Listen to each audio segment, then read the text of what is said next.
Գյուրջան Կասկադ 60 ամիս փուլային վճարում բազմաթիվ առավելություններ։ Արդեն բավական ժամանակ է ցավալիորեն մեր հոգևորականներից խաղաղությունն էլ խախտված է։ Հատկապես երբ որ մենք իմացանք, որ պատարակների ժամանակ հատուկ հրահանգներով իհարկե որոշ քահանահայրեր իրենց պատարակներին Վեհափար Հայրապետի անունը, որ 3 տեղ պատարակների ժամանակ հիշատակվում է, զեղչեցին։ Խիստ դատապարտելի է, խիստ, եւ ոչ միայն անձնապես ես իմ անունից եմ ասում, այլ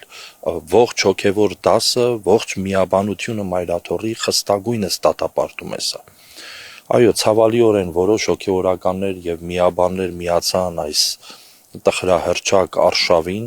բայց ես վստահ եմ, որ գալու է ժամանակ, ամեն բան անցնելու է։ Ձախորդ օրեր են։ Գիտեք, երբ որ թերթում ենք հայոց պատմության էջերը, հատկապես Առաքել Դավրիշեցին սրա մասին մանրամասնորեն խոսում է,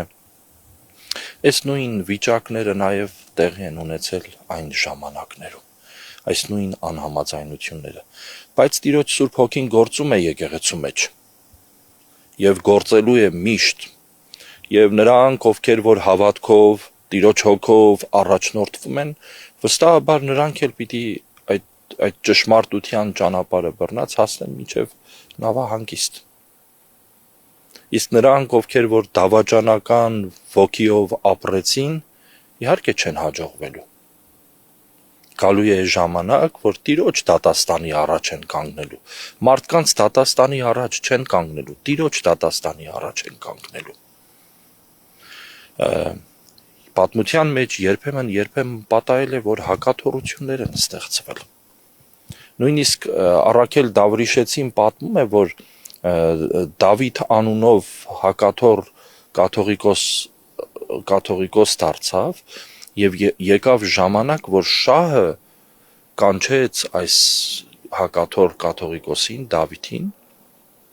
եւ նրան ասաց, որ դու երբ որ դավաճանեցիր քո կաթողիկոսին,